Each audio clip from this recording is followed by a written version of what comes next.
দুনিয়ার যুক্তিতে মুক্তি খুঁজলে কাজ হবে না। জান্নাতে পৌঁছার জন্য একটি রাস্তা রয়েছে, যার নাম হচ্ছে ইসলাম। যেই রাস্তা দিয়ে সমস্ত আম্বিয়া রসুলগণ জান্নাতে যাওয়ার জন্য সেই পথে থেকেছেন, সেই রাস্তার আপনাকে সেই পথের পথিক হইতে হবে। ইসলামের দিন, আর ইসলাম ছাড়া কেউ যদি অন্য কোন জীবন বিধান দিন তলাশ করে ফালাই ইকবাল মিনহু, কখন আল্লাহ কবুল করবেন না। যখন আল্লাহ কবুল করলেন না, অথচ আপনি অন্য ধর্মকর্ম করলেন, তাহলে শেষ পরিণাম কি হবে? ফিল আখিরাতে মিনাল খাসিরিন, পরকালে ক্ষতিগ্রস্তদের অন্তর্ভুক্ত, জাহান্নামে যেতে হবে। সেখানে দুটো জায়গা রয়েছে। আমি বিশ্বাস করি যথেষ্ট না, যথেষ্ট না।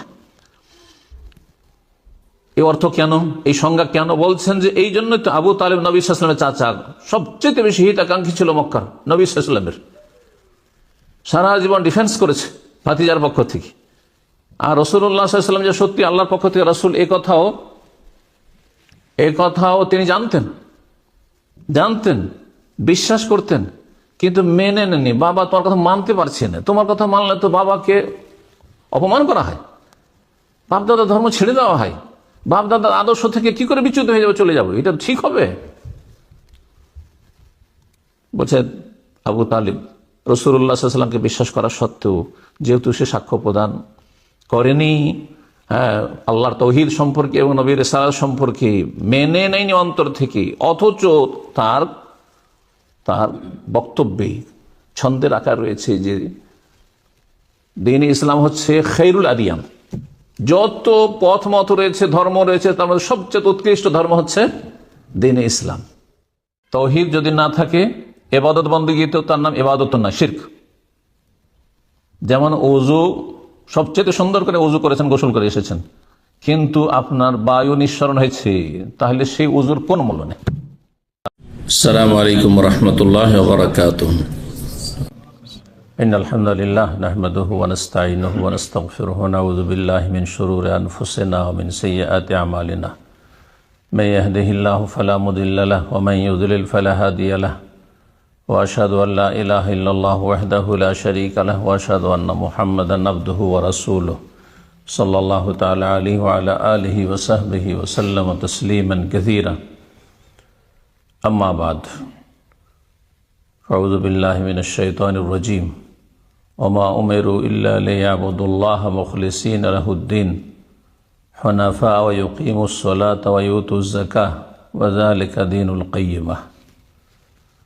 সম্মানিত মসজিদুত তাওহীদের আজকের এই মোবারক মজলিসের উপস্থিতি, আল্লাহ রাব্বুল আলামিনের প্রশংসা এবং প্রিয় নবী সাল্লাল্লাহু আলাইহি সাল্লামের উপর অসংখ্য সালাত এবং সালাম পেশ করার পরে যা সুন্নতি খুতবাই শুনলেন, আপনাদেরকে আন্তরিক মোবারকবাদ জানাই। আহলান ও সাহলান, মারহাবান বেকুম এই মসজিদে। আল্লাহ রাব্বুল আলামিন যেন আপনাদের এই পদার্পণকে, আগমনকে আল্লাহ রাব্বুল আলামিন দুনিয়া এবং আখিরাতের কল্যাণের ওসিলা বানিয়ে দেন, এবং রাব্বুল আলামিন যেই নেক উদ্দেশ্যে এসেছেন, আল্লাহ রাব্বুল আলামিন এই উদ্দেশ্যে যেন সফল করেন। আজকে অত্যন্ত খুশির বিষয় যে মসজিদুত তাওহীদ প্রথমবার নয়, আলহামদুলিল্লাহ, এর পূর্বে কয়েকবার আসা হয়েছে, আর প্রতিবার কয়েকটি করে মাহফিল, অনুষ্ঠান, বিভিন্ন রকম বিষয়ভিত্তিক আলোচনা করা হয়েছে এবং কোর্সগুলিও করা হয়েছে। আজকে আল্লাহ রাব্বুল আলামিন আবার এই সোমবার এই মোবারক সময় আসর সালাতের পরে আল্লাহ রাব্বুল আলামিন আমাদেরকে এখানে 20 জুলাই 2026 উপস্থিত হওয়ার তৌফিক দান করেছেন। আল্লাহ রাব্বুল আলামিন শুকরিয়া আদায় করি, আলহামদুলিল্লাহ। রব্বুল আলামিনের কাছে দোয়া করি আল্লাহ রাব্বুল আলামিন যেন আমার আগমনকে কবুল করেন, আপনাদের এখানে উপস্থিতিকে আল্লাহ কবুল করেন, এবং আমাদেরকে আল্লাহ রাব্বুল তার রহমত দিয়ে ঢেকে নেন। বিষয়বস্তু সম্পর্কে যা শুনলেন তা হচ্ছে ইমাম আল্লামা শেখ ইবনে উসাইমিন রহমতুল্লাহ আলাইহি তার একটি ছোট্ট পুস্তক আকারের দিক থেকে, কিন্তু বিষয়বস্তুর দিক থেকে অত্যন্ত গুরুত্বপূর্ণ। সেটি হচ্ছে উসুলুল ঈমান, ঈমানের মৌলিক বিষয়। সামনে কিতাব রয়েছে, প্রায় 60 পৃষ্ঠার বেশি হবে। আর আমাদের আলোচনার সময় 1 ঘন্টা থেকে 1.25 ঘন্টা, 1.5 ঘন্টার মধ্যে আমাদের সব কিছু ইনশাআল্লাহ তাআলা শেষ করার চেষ্টা করব। সুতরাং এই গুরুত্বপূর্ণ বিষয়ের সব দিক হয়তো তুলে ধরতে পারবো না, কিন্তু শুরু থেকে শেষ পর্যন্ত তিনি যা বলেছেন তার মুদ্রা কথা, সার কথা আপনাদের সামনে ইনশাআল্লাহ তাআলা আমি পেশ করার চেষ্টা করব। আশা করি উপকৃত হবেন। যদি জানা থাকে, আর আলহামদুলিল্লাহ বেশিরভাগ বিষয়গুলি জানাই রয়েছে, মৌলিক বিষয় যেহেতু জানা থাকে আমাদের, তো সেটা স্মরণ করানো হবে, আল্লাহ রাব্বুল আলামিনের নির্দেশ পালন করা হবে। ওয়াযাক্কির ফাইন্না যিকরা তানফাউল মুমিনিন, স্মরণ করিয়ে দাও, স্মরণ করালে মুমিনদের কাজে আসে, ফায়দা হয়। অবশ্যই ফায়দা রয়েছে। এমনকি আমরাও একটি বিষয় যে কতবার লেখাপড়া করি, কিন্তু প্রতিবারে নতুন নতুন দিগন্ত যেন সামনে ভেসে আসে, নতুন নতুন দিক সম্পর্কে গভীরভাবে চিন্তা করার সুযোগ আসে, যেটি একবারে হয় না, বহুবার। এই জন্য উলামায়ে কেরাম, আইম্মায়ে কেরাম বলেছেন যে কোন একটি বই বারবার পড়তে হয়। এই বইটা আমি পড়েছি, কিন্তু আজকে আপনাদের সামনে যে এই আলোচনা পেশ করব, তার জন্য যেভাবে পড়েছি একটু গভীরভাবে, সেটা এর আগে পড়িনি। আর এই বিষয়গুলি অন্য অন্য কিতাবাদিতে ছোট থেকে বড় বহু কিতাবে ছড়িয়ে ছিটিয়ে আছে, সারা জীবনে বহুবার পড়া হয়েছে, বহুবার আলোচনা করা হয়েছে, কারণ ঈমানের ফাউন্ডেশনের বিষয়। কিন্তু আজকে ইনশাআল্লাহ তাআলা আমি সংক্ষেপে ইঙ্গিতে হলেও বিষয়গুলির দিকে আপনাদেরকে দৃষ্টি আকর্ষণ করব, এবং সেগুলি আবার আপনাদেরকে পড়তে বলবো। যে আমার এই আলোচনা শোনায় যথেষ্ট নয়, বরং আপনারা এই বিষয়টি, এই বইটি নিশ্চয়ই অনুবাদ হয়েছে, বিভিন্ন ভাষায় অনুবাদ হয়েছে, সম্ভবত ইংলিশেও হতে পারে, আর বাংলায় আছে, এটা জানা আছে আমার। তো বারবার পড়বেন, এটা মনে করবেন না যে এগুলো তো কমন বিষয়, সাধারণ বিষয় না।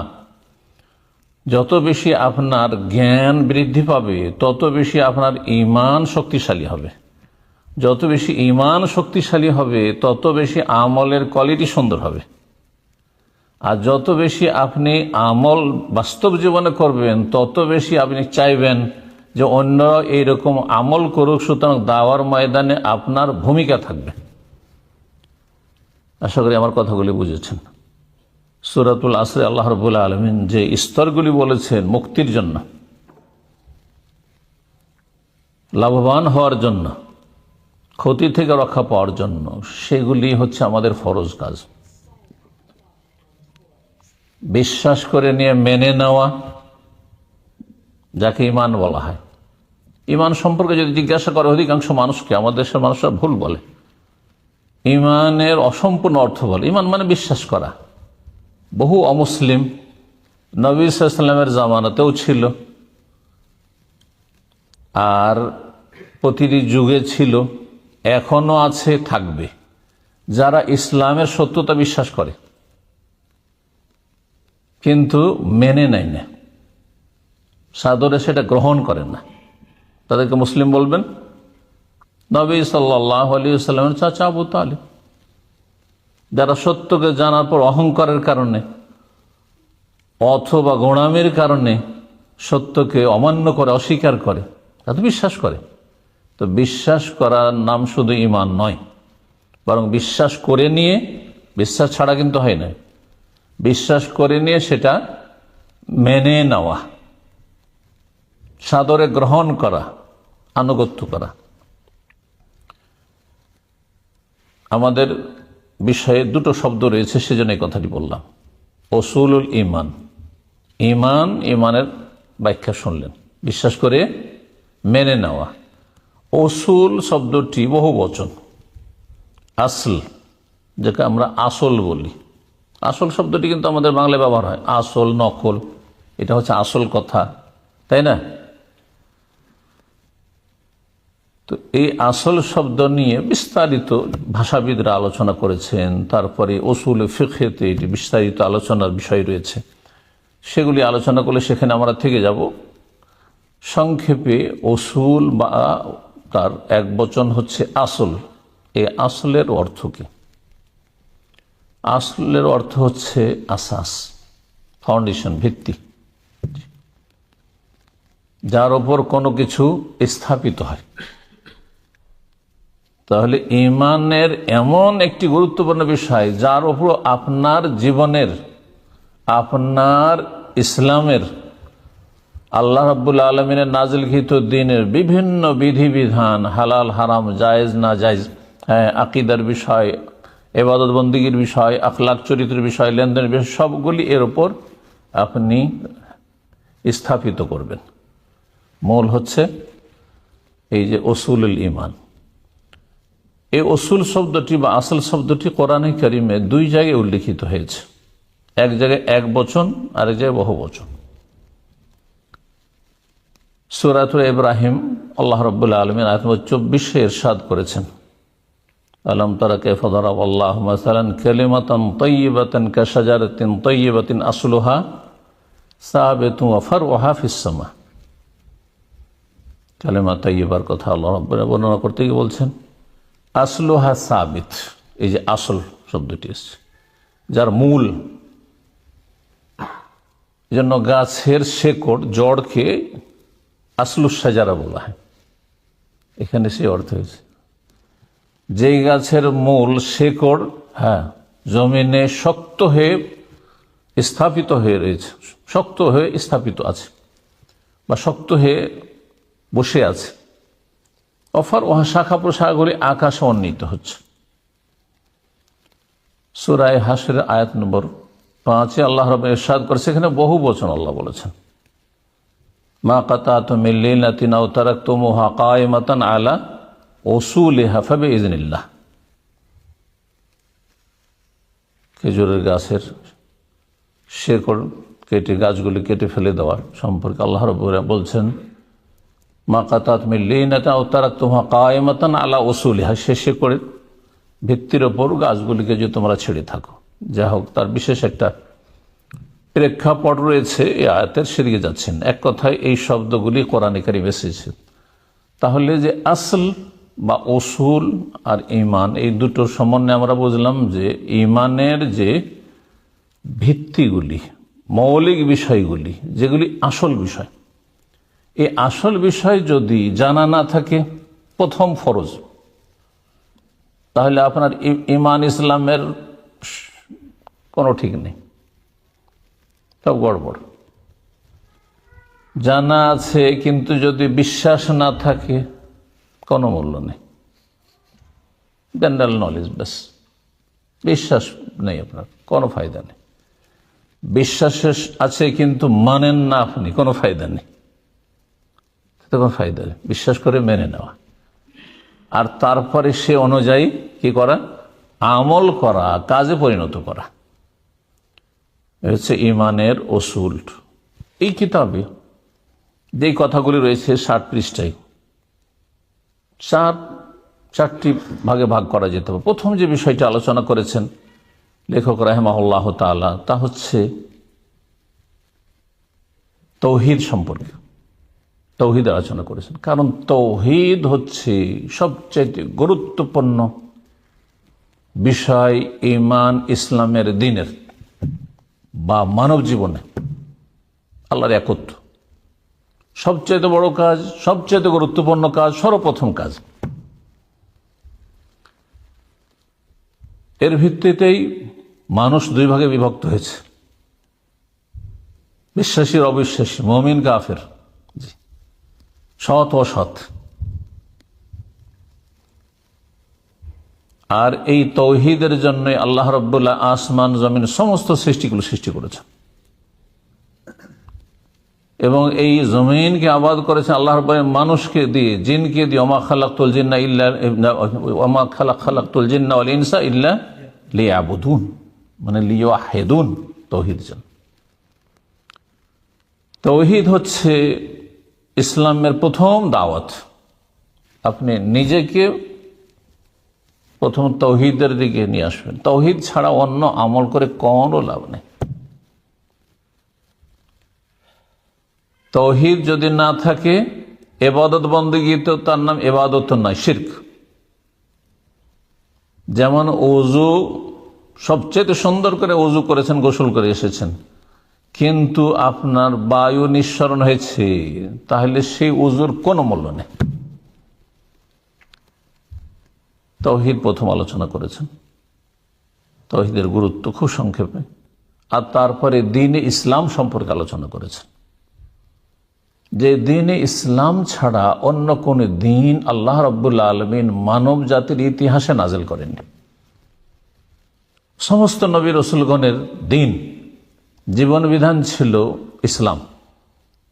আদম আলাইহিস সালাম মুমিন মুসলিম ছিলেন, নূহ আলাইহিস সালাম মুমিন মুসলিম ছিলেন, ইব্রাহিম, ইসমাইল, ইসহাক, ইয়াকুব, যত আম্বিয়া রাসূলগণ, মূসা, ঈসা আলাইহিমুস সালাম জামিয়ান, সকলে মুসলিম ছিলেন। কোরআনে কারিমে এই বিষয়গুলি স্পষ্ট করা হয়েছে। সময়ের স্বল্পতার জন্য সেই আয়াতগুলি উল্লেখ করছি না।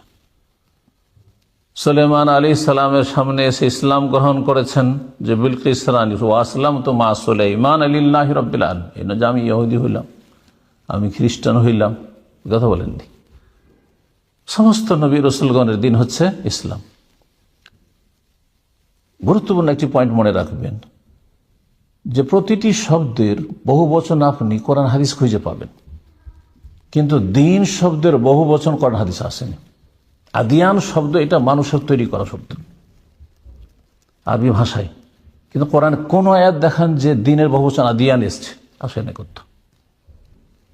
ইন্নাদ-দীনা ইনদাল্লাহিল ইসলাম।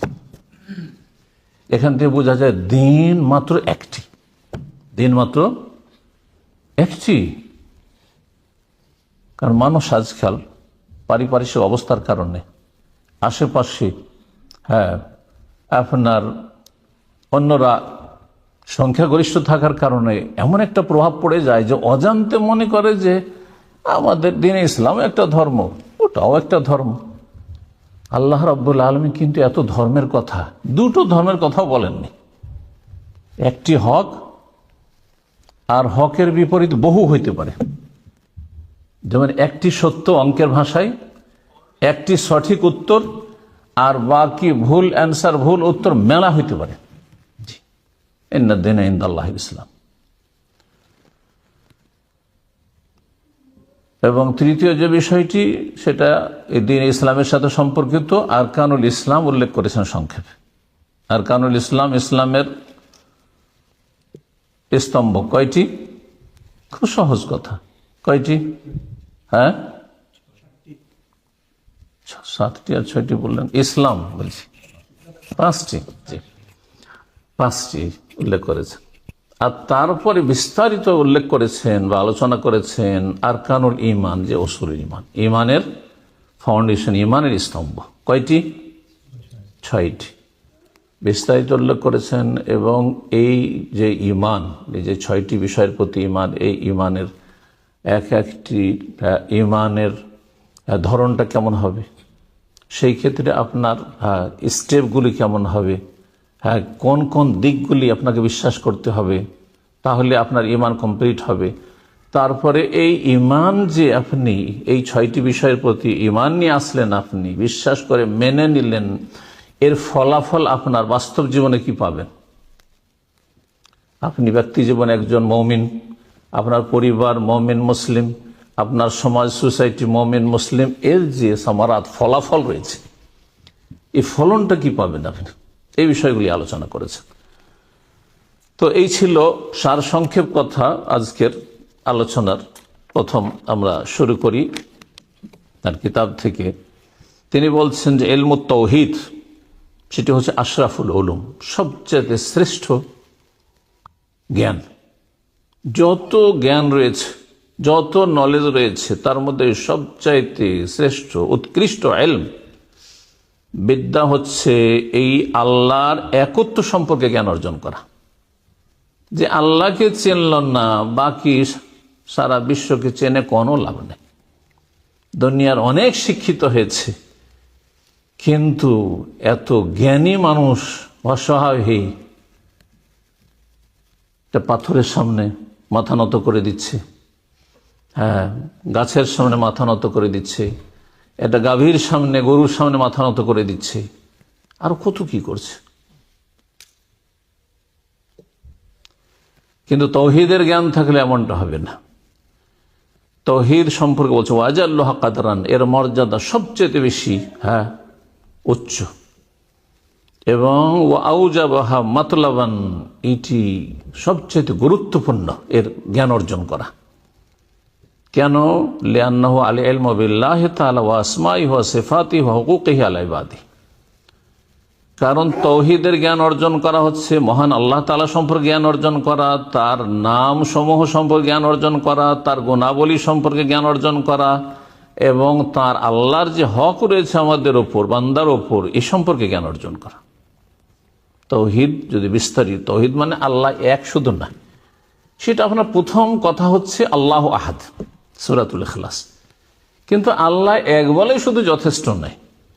আল্লাহর একত্ব, আল্লাহর সার্বিক ক্ষেত্রে, নাম গুণাবলীর ক্ষেত্রে, কাজের ক্ষেত্রে, ইবাদত বন্দেগীর ক্ষেত্রে, জি। এবং এই তৌহিদ হচ্ছে আল্লাহ পাক রব্বুল আলামিনের কাছে পৌঁছার একমাত্র পথ। আল্লাহর একত্ব ছাড়া, লা ইলাহা ইল্লাল্লাহ ছাড়া আপনি যতই ভালো কাজ করেন না কেন, আল্লাহর দিকে কাছে যেতে পারে, আরো দূরে হয়ে যাবেন আপনি। এটি হচ্ছে বুনিয়াদী বিষয়। এই জন্য সমস্ত নবী রসুলগণের দাওয়াতের মুখ্য বিষয় ছিল, আসল বিষয় ছিল এক আল্লাহর ইবাদত করা, তার সাথে কোনো কিছুকে শরীক করিও না। মহান আল্লাহ ইরশাদ করছেন সূরা আম্বিয়া 25, ওমা আরসালনা মিন ক্বাবলিকা মির রাসূল ইল্লা নূহি ইলাইহি আন্নাহু লা ইলাহা ইল্লা আনা ফাবুদুন। আমি যে কোন রসুলকে পাঠিয়েছি, হে নবী তোমার পূর্বে, ইল্লা নূহি ইলাইহি, তাদের প্রত্যেককে ওহী করেছি, আসমানি নির্দেশ, আসমানি সিলেবাস কি, আন্নাহু লা ইলাহা ইল্লা আনা, আমি আল্লাহ ছাড়া আর কোন সত্য মাবুদ নেই, উপাস্য নেই, ফাবুদুন, সুতরাং আমারই ইবাদত করো, আমারও ইবাদত করো। আল্লাহ রাব্বুল আলামিনের সাক্ষী হচ্ছে সবচেয়ে বড় সাক্ষী। স্বয়ং রাব্বুল আলামিন সাক্ষী দিচ্ছেন, শাহেদ আল্লাহ, এই তৌহিদের, আল্লাহর একত্বের। আল্লাহ স্বয়ং সাক্ষী দিচ্ছেন আন্নাহু লা ইলাহা ইল্লাহু, তিনি ছাড়া কেউ সত্য মাবুদ নেই।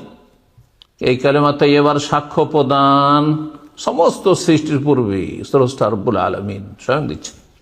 ওয়াল মালায়েকা, তারপরে সমস্ত মালায়েক ফেরেশতা তারা সাক্ষ্য প্রদান করছেন। ওয়া উলুল ইলম, আর যারাই যুগে যুগে জ্ঞানী গুণী মানুষ থেকেছে। এবং সবচাইতে মূল্যবান জ্ঞান হচ্ছে ওহির জ্ঞান, আর ওহির জ্ঞান নবী রসুলের কাছে এসেছে। সমস্ত নবী রসুলগণ এবং তাদের যারা অনুসারী, তাদের ইলম যারা হাসিল করেছে, জ্ঞানী গুণীগণ যুগে যুগে, আম্বিয়া রসুলগণের সাথী সঙ্গীগণ এবং তাদের আদর্শের অনুসারীগণ, ও উলুল ইলম, জ্ঞানীরাও, কাইমান বিল কিসত, এই ন্যায় সত্যের ওপর, হকের ওপর প্রতিষ্ঠিত থেকে তারা সাক্ষ্য প্রদান করেছেন, লা ইলাহা ইল্লা হুয়াল আজিজুল হাকিম, তিনি ছাড়া কোনো সত্য মাবুদ নেই, যিনি আজিজ, মহাপরাক্রান্ত, তাকে কেউ হারাতে পারে না, কোনো শক্তি হারাতে পারে না। আল হাকিম, এবং তিনি যা কিছুই আদেশ নিষেধ করেছেন, সৃষ্টি করেছেন, এবং যা কিছু তার নাজিলকৃত বিধিবিধান রয়েছে, সবগুলিতে হেকমা রয়েছে, তত্ত্ব রয়েছে, প্রজ্ঞা রয়েছে।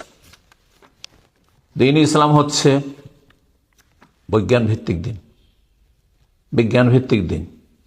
দিন ইসলাম বাস্তব পরিপন্থী নয়, দিন ইসলাম মানুষের জন্য কঠিন না, খুব সহজ। এখন আলোচনা দিনে ইসলামের দিকে আসি, যেটি দ্বিতীয় বিষয় আমি সংক্ষেপে আলোচনায় বলেছি। প্রথমে বলছেন দিন ইসলাম সম্পর্কে ইমাম শাইখুল হুসাইন রাহমাতুল্লাহি আলাইহি বলছেন, সেই দিন, যে দিন নিয়ে আল্লাহ রাব্বুল, মানে দিন ইসলাম মানে সর্বশেষ ফাইনাল এডিশন,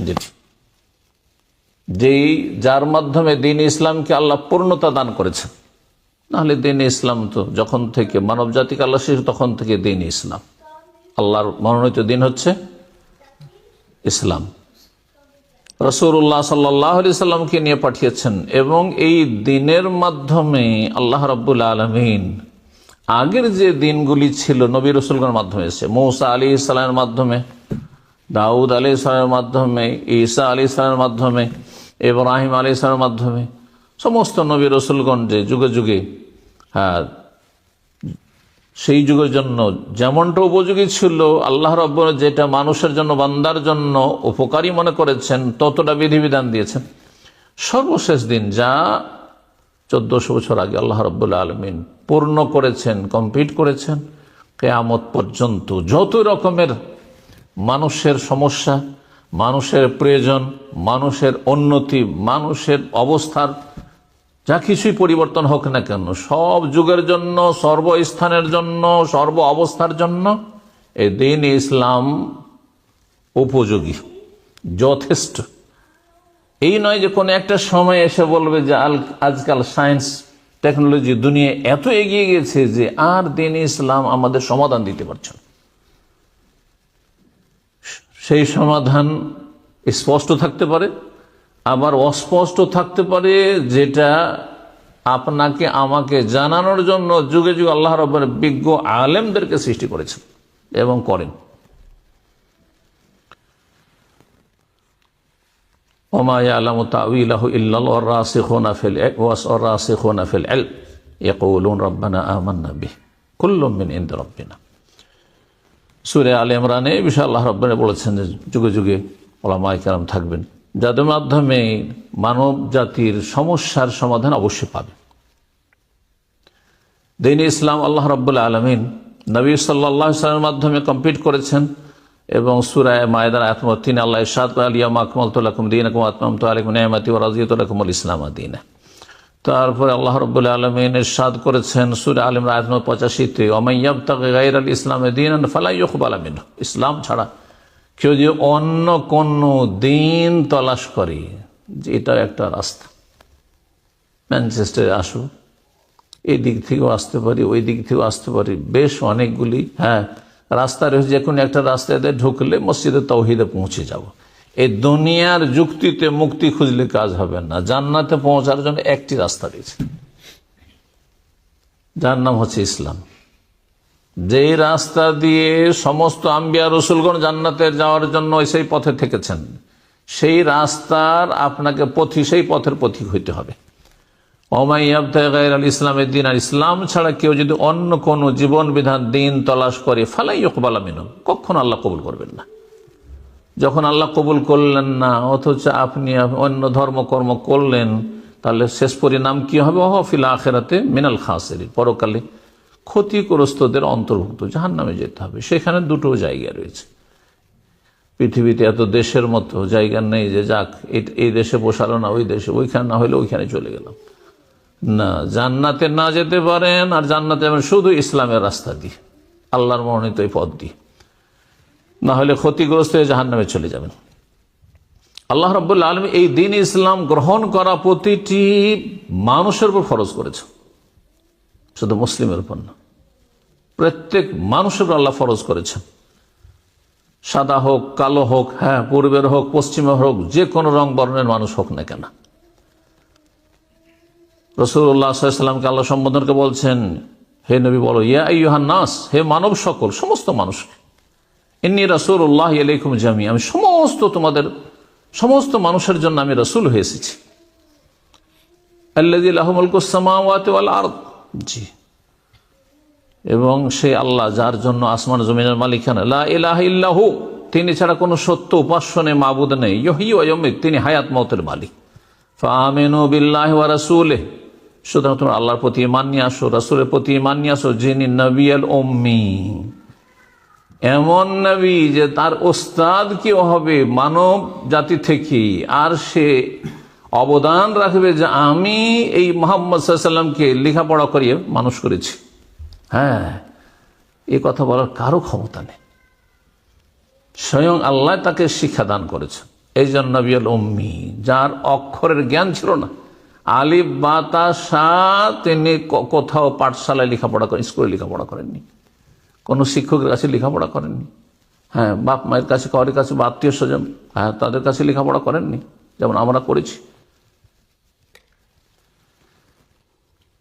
সহিহ মুসলিমের হাদিস, নবী মুহাম্মদ রাসূলুল্লাহ সাল্লাল্লাহু আলাইহি ওয়াসাল্লাম বলেন, ওয়াল্লাযী নাফসু মুহাম্মাদিন বিয়াদি, সে আল্লাহ শপথ করে বল যার হাতে মুহাম্মদ সাল্লাল্লাহু আলাইহি ওয়াসাল্লামের জীবন রয়েছে, লা ইয়াসমাউ বি আহাদুম মিন হাযিহিল উম্মাহ, আমার সম্পর্কে কেউ যদি শুনতে পায় এই মানব জাতি থেকে, মিন হাযিহিল উম্মাহ মানে উম্মাতুদ দাওয়া, উম্মাতুল ইজাবাহ, যারা মুসলিম হয়েছে তারাও, আর যারা মুসলিম হয়নি তারাও, ইসলামের বাইরে তারাও। কারণ তারপরে বলছেন নবী, ইহুদিউন আও নাসরানিউন, সে ইহুদি হোক অথবা খ্রিস্টান হোক, যে কেউ শোনক না কেন, সুম্মা ইয়ামুতু, আর তারপরে শুনতে পেল মুহাম্মদুর রাসূলুল্লাহ সাল্লাল্লাহু আলাইহি ওয়াসাল্লাম সম্পর্কে, তার দাওয়াত সম্পর্কে, তার প্রতি নাযিলকৃত আল কিতাব আল কোরআনুল কারীম সম্পর্কে, মার আগে ওয়ালাম ইউমিন বিল্লাযী উরসিলতু বিহি, যা নিয়ে আমাকে পাঠানো হয়েছে আল কোরআন কারীম নিয়ে, তার প্রতি বিশ্বাস করলো না, সেটা মেনে নিল না, ইল্লা কানা মিন আসহাবিন নার, তাহলে জাহান্নামে যেতে হবে, জাহান্নামে যেতে হবে। নাসাল্লাহ সালামাত ওয়াল আফিয়া। সুতরাং জন্মসূত্রে যে দ্বীনে ইসলাম পেয়েছেন, বলুন আলহামদুলিল্লাহ। ঈমান সম্পর্কে আবার স্মরণ করেছি, ঈমানের অর্থ কি বা সংজ্ঞা কি?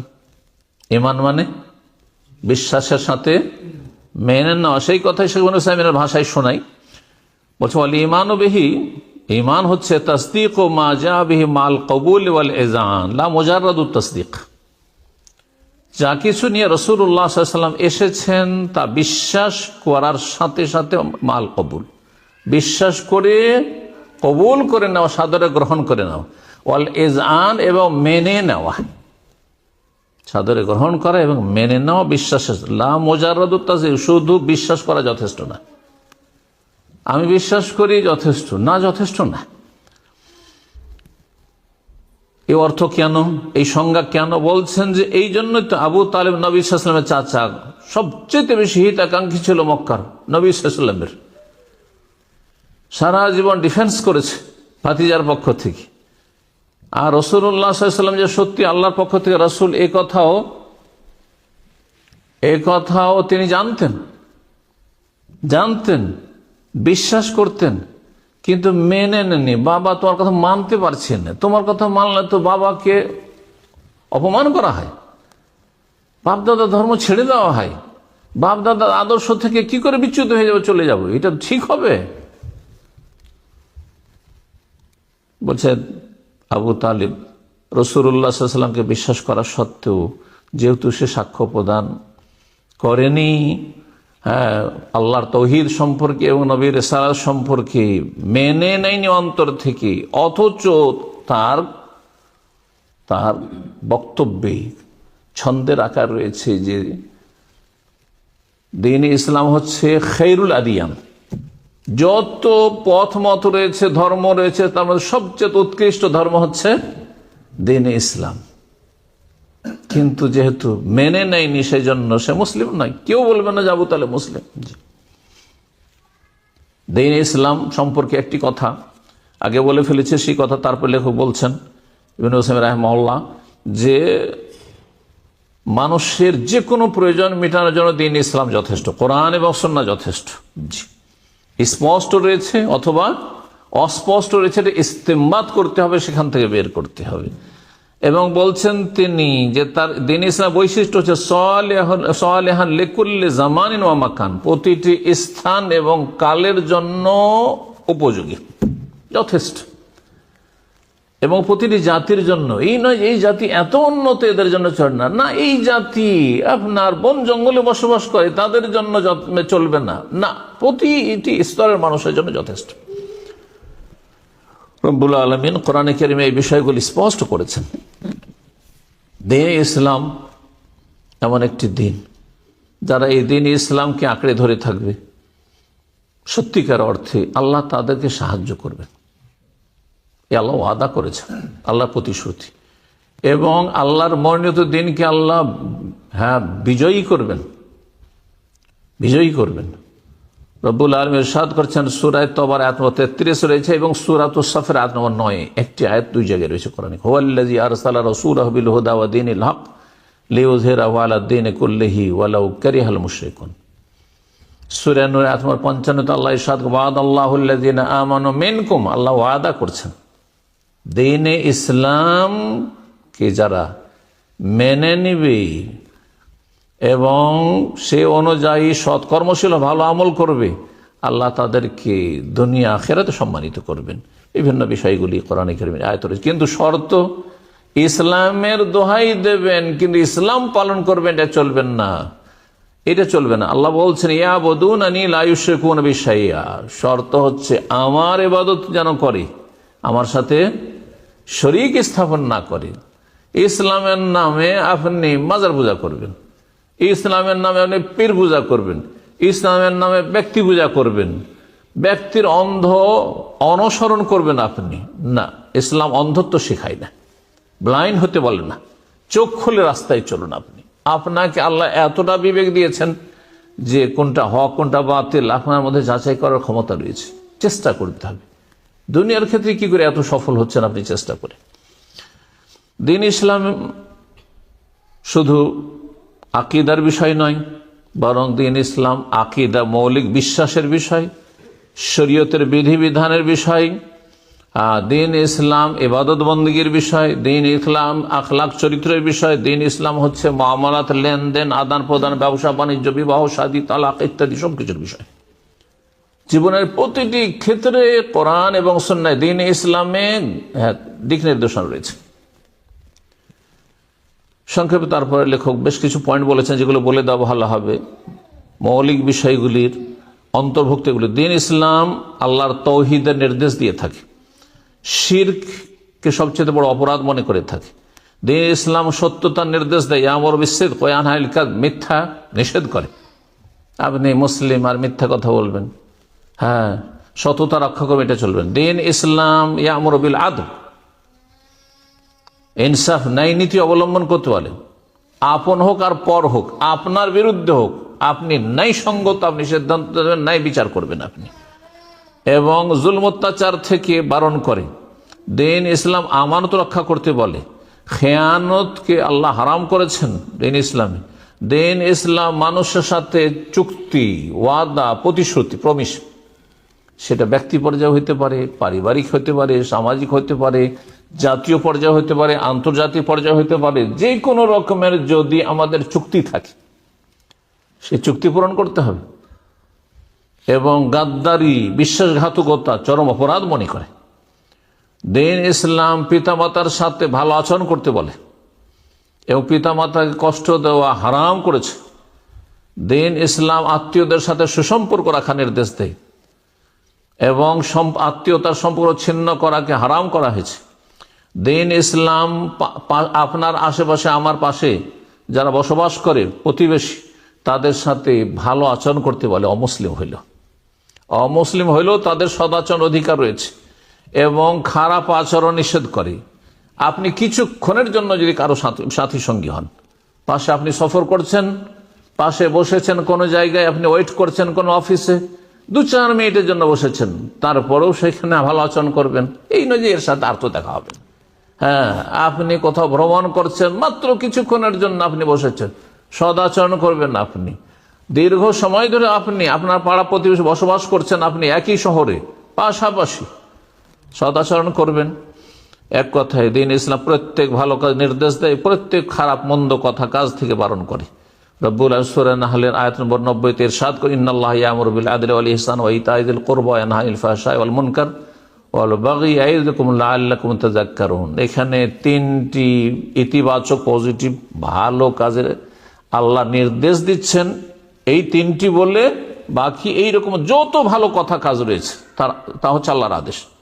আদল, ইনসাফ, সুবিচার, এহসান, সদাচরণ করা, ইতা'i যিল কুরবা, আত্মীয়দেরকে নেওয়ার চেষ্টা করবেন না, দেওয়ার চেষ্টা করবেন। এবং আল্লাহ নিষেধ করেন ফাহশা, অন্যায়, অশ্লীলতা থেকে, নোংরামি থেকে, ওয়াল মুনকার, এবং যেগুলি আল্লাহ রাব্বুল আলামিন ঘৃণা করেন, ভালো মানুষরা ঘৃণা করেন, আম্বিয়া রসুলগণ ঘৃণা করেছেন, এবং একজন রুচিশীল মানুষ যার প্রকৃতি ঠিক আছে, বিকৃত হয়নি, সে ঘৃণা করে।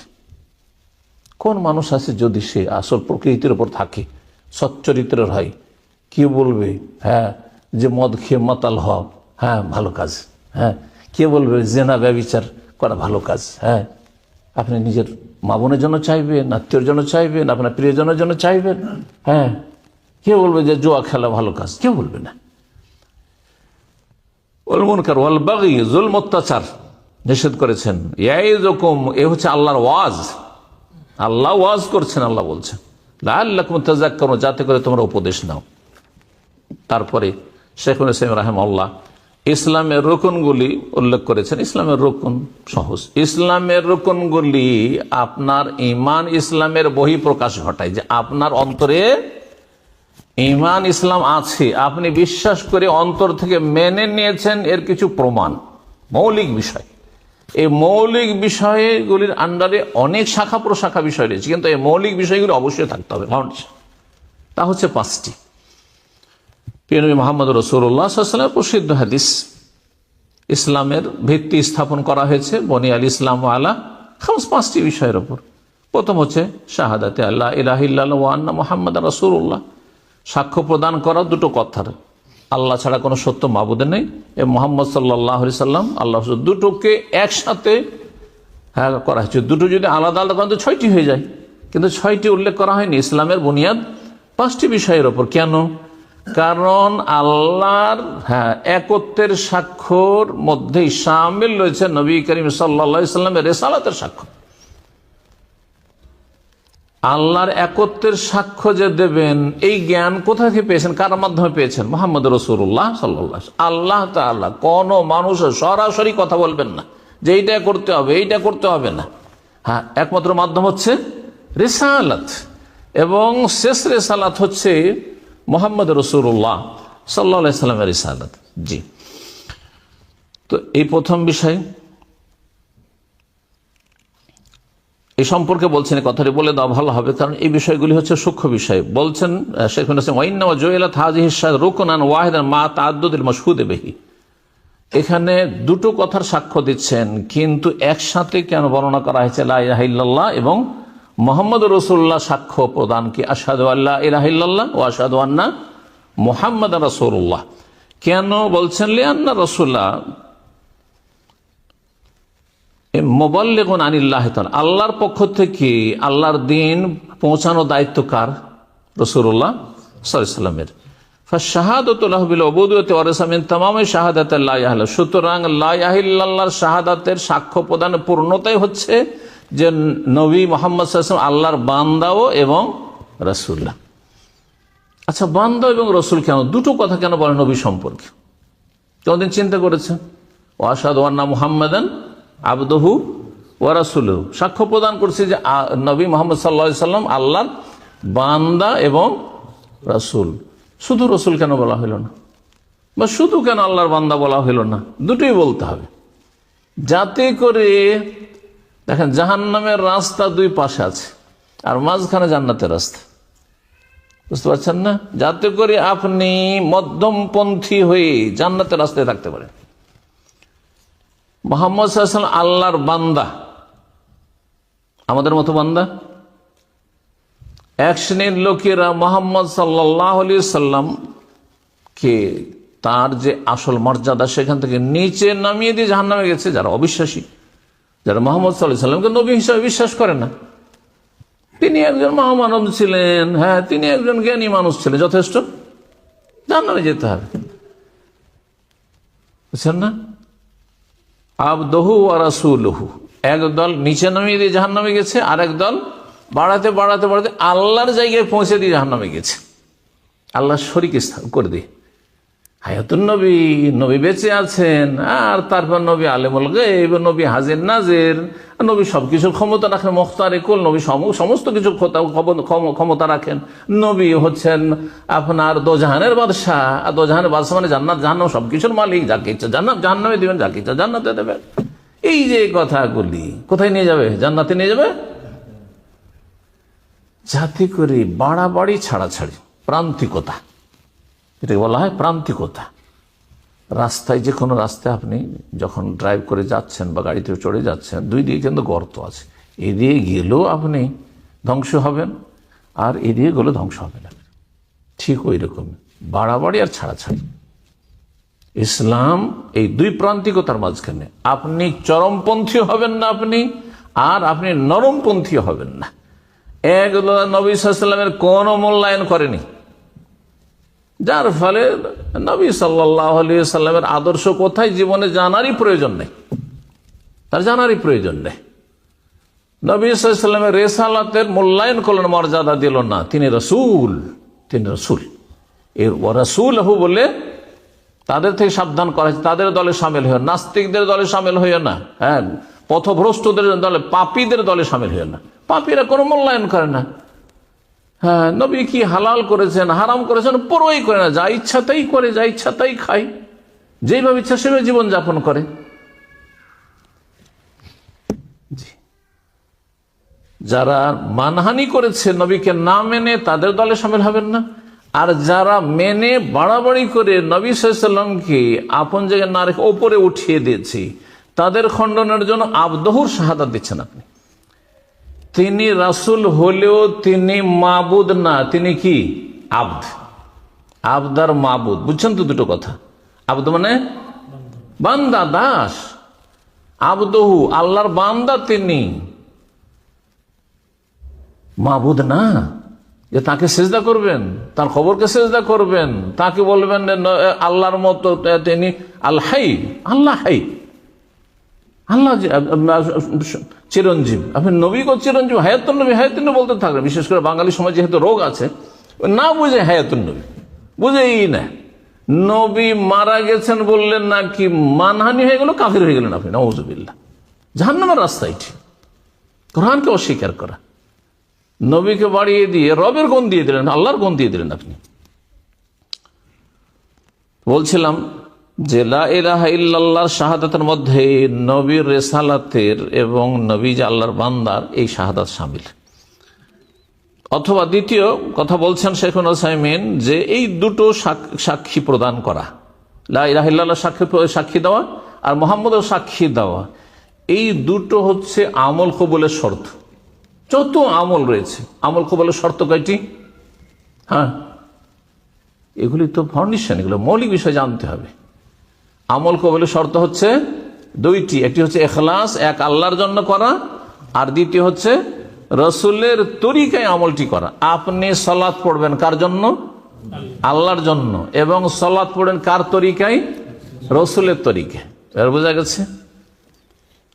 যে কোনো ইবাদত বন্দেগী আপনি করেন না কেন, সিয়াম, রোজা, যাকাত দিচ্ছেন কার জন্য? আল্লাহর জন্য। কার তরিকায় দেবেন? হ্যাঁ, নবীর তরিকায় দিতে হবে। আমল কবুলের দুটি শর্ত, ইখলাস এবং ইত্তেবা, অনুসরণ করা রাসূলুল্লাহ সাল্লাল্লাহু আলাইহি ওয়াসাল্লামকে, আর একমাত্র নিখুঁত নির্ভেজাল করা কার জন্য? আল্লাহ। লা ইলাহা ইল্লাল্লাহর মাধ্যমে ইখলাসের শিক্ষা দেওয়া হয়েছে, আর মুহাম্মদুর রাসূলুল্লাহর মাধ্যমে কিসের শিক্ষা দেওয়া হয়েছে? ইত্তেবা, অনুসরণের শিক্ষা দেওয়া হয়েছে। এই জন্যই দুটোকে একসাথে বর্ণনা করা হয়েছে। দ্বিতীয় ইসলামের রুকন হচ্ছে সালাত কায়েম করা। কিন্তু সালাত কায়েম করা মানে যখন তখন পড়ে নিলে হবে? খেয়াল খুশি পড়লে হবে না? যতটা বলা হয় ততটা পড়তে হবে? ফরজের ক্ষেত্রে যতটা বলে ততটাই করতে হবে। 5 ওয়াক্ত সালাত পড়তে হবে, 5 ওয়াক্ত পড়তে হবে, 17 রাকাত পড়তে হবে। আমি 15 পড়ি, ফজর পড়ি না, চলবে না? চলবে। এতে কম বেশি করা যাবে না, এতে কম বেশি করা যাবে না। আপনি সুন্নত নফলে যা পারবেন তাই করেন, হ্যাঁ, কিন্তু আপনার ফরজ 5 টাইম হইতে হবে, এর কমও চলবে না, 6 টাইমে চলবে না, আর 17 রাকাত হইতে হবে, 19ও চলবে না, আর আপনার 15ও চলবে না। জি। তারপরে 3 নম্বর ইসলামের স্তম্ভ কি? যাকাত না সিয়াম? আমাদের দেশের লোকেরা প্রথম নামাজ, রোজা, কালেমা, নামাজ, রোজা, 3 নম্বরে রোজা। যদিও জায়েজ আছে আগে পরে করা, কিন্তু যেইভাবে অধিকাংশ আয়াত হাদিসে বলা হয়েছে সেভাবে বলুন আপনি। সেটা হচ্ছে আগে সালাতের পরে জাকাতের গুরুত্ব, তারপরে হচ্ছে রমজান মাসের সিয়াম, আর তারপরে হচ্ছে বাইতুল্লাহর হজ। চিন্তা করেন 5 ওয়াক্ত সালাত, সপ্তাহে একদিন, প্রতিদিন কয়বার? 5 বার করে। আচ্ছা, জাকাত বছরে একবার, আর যদি ফসলের জাকাত হয় তো যখন যখন ফসল কেটে নিয়ে আসবে, 2 ফসল হইতে পারে, 3 ফসল হইতে পারে, আবার 1 ফসল হইতে পারে, জানেন কি সেই কাজ সম্পর্কে, তাই না? আচ্ছা, সিয়াম বছরে 1 মাস শুধু, হজ জীবনে একবার। তাহলে চিন্তা, হজের সাথে আর সিয়াম রোজার সাথে আর জাকাতের সাথে আপনি সালাতকে, নামাজকে তুলনা করেন, কত নামাজ আপনার সালাত গুরুত্বপূর্ণ, যে প্রতিদিন 5 টাইম সালাত আদায় করতে হবে। বরং 5 ওয়াক্ত সালাত আদায় করা হচ্ছে ঈমান ইসলামের বহিঃপ্রকাশ। ভিতরে আপনার ঈমান আছে, এই ঈমানকে প্রকাশ করছেন 5 বার মসজিদে উপস্থিত হয়ে, প্রমাণ করে দিচ্ছেন আপনি আল্লাহর সামনে, প্রমাণ করছেন আপনি, তার সামনে সেজদা রুকু করে দাঁড়িয়ে, আর আপনি যেই পরিবেশে যেখানে বসবাস করেন, পাড়া প্রতিবেশী, তাদের সামনে প্রমাণ করে দিচ্ছেন যে আমি মুসলিম। অকালা ইন্নানি মিনাল মুসলিমিন, শুধু মুখে নয়, কাজের মধ্যে প্রমাণ করে দেওয়া।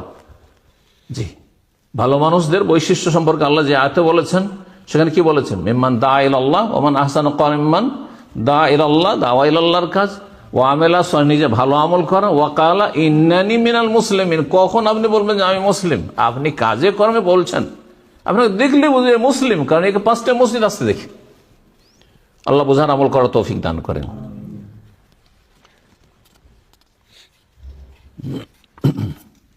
তারপরে সংক্ষেপে এগুলির ফলাফল বর্ণনা করেছেন, কথা লম্বা হয়ে যাচ্ছে, সেজন্য আর সেদিকে না গিয়ে এখন আমরা চলে আসি শেষ বিষয়টি, যেটি আসল খুব লম্বা বিষয় রয়েছে, আর যার সম্পর্ক ইমানের সাথে, হচ্ছে আরকানুল ইমান, ইমানের ফাউন্ডেশন বা স্তম্ভ।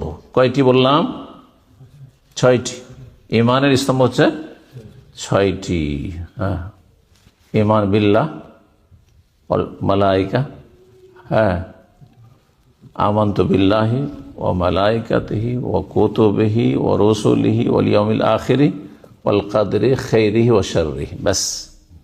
আবার ওই দেশে যে ইমানে মুফাসসাল মুজমাল মুখস্থ করানো হয়েছে না, ওগুলো যদি মুখস্থ, মুরব্বীরা আছেন যেহেতু অধিকাংশ, তো এটা রিমুভ করে দেন। কেন? এটা থেকে মানুষের কাছে ভুল মেসেজ যাচ্ছে, মনে করছে যে ইমানের রকম 7টি, এই জন্য অনেক করে 7টি। কারণ ওইভাবে যদি গণনা করে, আমানতু বিল্লাহি ওয়া মালাইকাতিহি ওয়া কুতুবিহি ওয়া রুসুলিহি ওয়াল ইয়াউমিল আখিরি ওয়াল কদরি খাইরিহি ওয়া শাররিহি মিনাল্লাহি তাআলা ওয়াল বাসে বাদাল মউত। ওই কোত্থেকে আসলে ওয়াল বাসে বাদাল মউত ওয়াল ইয়াউমিল আখিরের মধ্যে শামিল, 5 নম্বরে শামিল, তো আবার 7 নম্বরে কেমন নিয়ে আসেন ওটিকে? কথা বুঝতে পারছেন না? সেই জন্য এটা যারা তৈরি করেছে তারা এমন কোন জ্ঞানী মানুষ ছিল না, হলে এই কাজটি করতো না। যে প্রথম এই ইমানে মুফাসসাল নামে, কোরআন হাদিস কোথাও তো নাই, একটা জয়ীফ হাদিস পাবেন না আপনি, বুঝতে পারছেন না? কিন্তু আমাদের দেশীয় ভারত বাংলাদেশে ইমানে মুফাসসাল মুজমাল 2 রকম ভাগ করে, একটা সংক্ষিপ্ত ইমান, ইমানে মুজমাল, আর একটা হচ্ছে মুফাসসাল মানে ডিটেলস ইমান, হচ্ছে ইমানে মুফাসসাল। এগুলি এক ধরনের বেদাত, এগুলি পাঠ করা হচ্ছে এক ধরনের বেদাত। কারণ অর্থ না বুঝা পাঠ করলে কোনো লাভ নাই, কারণ অর্থ বোঝা ফরজ এবং বিশ্বাস করে মেনে নেওয়া ফরজ, এটা হচ্ছে আসল ফরজ। জি, যেই শিক্ষাটা আমরা দিচ্ছি। আর তারপরে জ্ঞানী মানুষ যদি হইতো, তার আরবি সম্পর্কে বা দিন সম্পর্কে জ্ঞান হইতো, তাহলে ওয়াল ইয়াউমিল আখির সম্পর্কে তার জানা উচিত যে আখিরাত, যে পরকাল, এর বিভিন্ন স্টেজ রয়েছে, স্তর রয়েছে। তার একটি স্তর হচ্ছে ওয়াল বাস বাদাল মউত, মরণের পরে পুনরুত্থান। মানুষের আখিরাত শুরু হয়ে যায় কখন থেকে? যদি আপনাকে জিজ্ঞাসা, আখিরাত কখন থেকে শুরু হয়? কবরে যাওয়ার পর থেকে না ওই জান্নাতে যাওয়ার পর থেকে? মারা গেলে দুনিয়ার সাথে কোনো সম্পর্ক নেই। যে মারা গেল মান মাতা কামাত কিয়ামত, যে মারা গেছে দুনিয়ার সাথে কোনো সম্পর্ক নেই। মৃতদেহ পড়ে আছে আপনার সামনে, কিন্তু ও আখিরাতের জগতে ইল্লিনে বা সিজিনে চলে গেছে। জি, তো যাই হোক, ইমানের 6টি রুকন। আল্লাহর প্রতি ইমান। জি, আরবিতে বলবেন না, আরবিতে মুখস্থ করার কোনো প্রয়োজন নেই, নিজের ভাষায় বলবেন, বুঝবেন এবং তারপরে বিশ্বাস করে মেনে নিবেন, আপনি সাদরে গ্রহণ করবেন। আল্লাহর প্রতি ঈমান, মালায়েকা ফেরেশতাদের প্রতি ঈমান, আল্লাহর আসমানি কিতাব সমূহের প্রতি ঈমান, আল্লাহ রসুলগঞ্জ নবী রসুলগঞ্জ তাদের প্রতি ঈমান, ওয়াল ইয়াউমিল আখির পরকালের প্রতি ঈমান, 5 নম্বরে 6 নম্বরে ভালো মন্দ তাকদীরের প্রতি ঈমান। এগুলো দলিল সূরা বাকারা আয়াত নম্বর 177 রয়েছে। সূরা বাকারা আয়াত নম্বর 177 রয়েছে। আল্লাহ লাইসাল বিররা আন তুওয়াল্লু ওজুহাকুম কিবালাল মাশরিক ওয়াল মাগরিব ওয়ালাকিন্নাল বিররা মান আমানা বিল্লাহি ওয়াল ইয়াউমিল আখির ওয়াল মালায়েকাতি ওয়াল কিতাবি ওয়ান নাবিয়িন। কয়টি হলো? 5টি হয়ে গেল। নেকির কাজ এই নয় যে পূর্ব দিকে মুখ করে সালাত পড়লে না পশ্চিম দিকে পড়লে, মানে ভুলবশত যদি হয়, ইচ্ছা করে না। আসল বিষয় হচ্ছে, আসল নেকি হচ্ছে মান আমানা বিল্লাহ। সবচেয়ে বড় গুরুত্বপূর্ণ কাজ হচ্ছে আল্লাহর প্রতি ঈমান, সেটা তৌহিদ ভিত্তিক ঈমান, যে আল্লাহর প্রতি ঈমান নিয়ে আসলো, ওয়াল ইয়াউমিল আখির পরকালের প্রতি ঈমান নিয়ে আসো, ওয়াল মালায়েকা ফেরেশতার প্রতি ঈমান নিয়ে আসো, ওয়াল কিতাব কিতাবের প্রতি ঈমান নিয়ে আসো, ওয়ান নবিয়্যিন নবীগণের প্রতি ঈমান নিয়ে আসলো। 5টি হলো না? বাকি থাকলো কি তাহলে? তকদির বাকি থাকলো। তকদিরে দিলে সূরা কামারের আয়াত নম্বর 49-50 আল্লাহ ইরশাদ করেছে, ইন্না কুল্লা শাইইন খালাকনাহু বিকদর। নিশ্চয় আমি প্রতিটি বস্তুকে সৃষ্টি করেছি তকদিরের সাথে, সুপরিমিতভাবে। সূরা ফুরকান রয়েছে, খালাকা কুল্লা শাইইন ফাকাদ্দারাহু তাকদীরা। সাব্বিহ ইসমা রাব্বিকাল আলা আল্লাযী খালাকা ফাসাওয়া ওয়াল্লাযী কাদ্দারা ফাহাদা। যিনি সবকিছুকে লিমিটেড করেছেন, তাকদীর সুপরিমিত করে। সবকিছু কিন্তু আল্লাহর পক্ষ থেকে পরিমাণ নির্ধারিত রয়েছে। আপনার আমার সময় নির্ধারিত, রিজিক নির্ধারিত, সুস্থতা নির্ধারিত, আপনার কোথায় থাকবেন, অবস্থান কত বছর, কোথায় দেশে কত বছর, এখানে কত বছর, আবার হায়াত মত কোথায় রয়েছে, আপনার লেখাপড়া কতটুকু ইত্যাদি, জীবনের প্রতিটি ক্ষেত্রে। আচ্ছা, তকদির শুধু এই মানুষের বিষয় নয়, প্রতিটি বস্তুর। কুল্লা শাইইন আয়াত কি শুনলেন? সূরা কামার আয়াত, ইন্না কুল্লা শাইইন, প্রতিটি বস্তুর। তাহলে একটা গাছের পাতা, হ্যাঁ, এই যে মসজিদ তাওহীদ কখন কায়েম হইল, কতদিন আল্লাহ রাখবেন, তাই না? এই পৃথিবী কতদিন থাকবে, ছোট হোক আর বড় হোক, সমস্ত কিছু আল্লাহ কি করেছেন? সুপরিমিত করেছেন, নির্ধারিত করেছেন। আর কাদার তকদির মানে হচ্ছে নির্ধারিত করা, সুপরিমিত করা। প্রিয় নবী মুহাম্মদ রাসূলুল্লাহ সাল্লাল্লাহু আলাইহি ওয়াসাল্লাম প্রসিদ্ধ হাদিস, যেটিকে জিবরাইল আলাইহিস সালামের হাদিস, মানে জিবরাইল আলাইহিস সালাম এসে জিজ্ঞাসা করেছিলেন বেশ কিছু বিষয়। কি জিজ্ঞাসা করেছিলেন? ইসলাম সম্পর্কে, ঈমান সম্পর্কে, আর ইহসান সম্পর্কে, আর জিজ্ঞাসা করেছিলেন কিয়ামতের লক্ষণ সম্পর্কে ইত্যাদি যে রয়েছে। তো সেই হাদিস সেই রয়েছে, আল ঈমান আন তু'মিনা বিল্লাহি ওয়া মালাইকাতিহি ওয়া কুতুবিহি ওয়া রুসুলিহি ওয়াল ইয়াউমিল আখির ওয়াল কদরি ওয়া তু'মিনা বিল কদরি খাইরিহি ওয়া শাররিহি। সহিহ মুসলিমের হাদিস।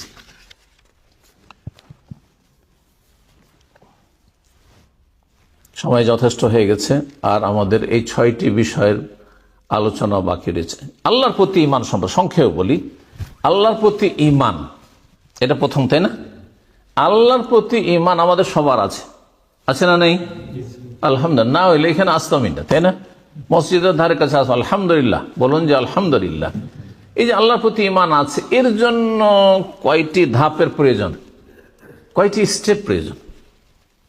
এগুলো কোনোদিন চিন্তা করেন আল্লাহ বিশ্বাস করি, মেনে নিয়েছি আল্লাহকে, না, এতটা যথেষ্ট নয়। এর 4টি দিক রয়েছে। আজকে কমপক্ষে 4টি কথা মনে রাখেন। আল্লাহর প্রতি ঈমানের জন্য প্রয়োজন রয়েছে 4টি ধাপের প্রয়োজন রয়েছে, 4টি বিষয়ের প্রয়োজন রয়েছে। 1 নম্বর হচ্ছে আল ঈমান বিওজুদিল্লাহি তাআলা, আল্লাহর অস্তিত্ব বিশ্বাস করা। অনেকে মনে করে যে আল্লাহ আছেন বললেই মুসলিম হয়ে যান। না, আল্লাহ আছেন একে বাংলা বলে আস্তিক। আল্লাহ আছেন বলে, কিন্তু আল্লাহ আছেন তো যারা বহুত্ববাদী, মূর্তি পূজাও করে অথবা গাছের পূজা করে, তৃতীয়বাদী বিশ্বাস, তারা আল্লাহ আছেন বলে না। তাহলে আল্লাহ আছেন বললে আল্লাহর প্রতি ঈমান হয়ে যায় না শুধু, কিন্তু এটি একটি ধাপ, এক ধাপ এগিয়েছেন আপনি, এক কদম এগিয়েছেন আপনি। আল্লাহর অস্তিত্ব বিশ্বাস করা। 2 নম্বর হচ্ছে তাওহীদ কত প্রকার? তাওহীদ কত প্রকার? 3 প্রকার। এই যে 3 প্রকারের তাওহীদ, বাকিটি এই 4টি বিষয়। তাহলে এখন বলতে হয় কি? আল্লাহর অস্তিত্ব বিশ্বাস করা, আল্লাহর তাওহীদে রুবুবিয়্যাহ বিশ্বাস করা, তৌহিদুল উলুহিয়া বিশ্বাস করা এবং তৌহিদুল আসমা ও সিফাত বিশ্বাস করা। এই চারটি বিষয়ের নাম হচ্ছে ঈমান। যদি ঈমানকে কমপ্লিট করতে হয় তো আল্লাহর ক্ষেত্রে এই চারটি ধাপ আপনার সম্পূর্ণ হইতে হবে। আল্লাহ আছেন এ কথা বিশ্বাস করেন, এবং 2 নম্বরে হচ্ছে আল্লাহর কাজে, তৌহিদ রুবুবিয়্যাহ কাকে বলা হয়? আল্লাহর কাজে আল্লাহর একত্ব প্রতিষ্ঠা করা।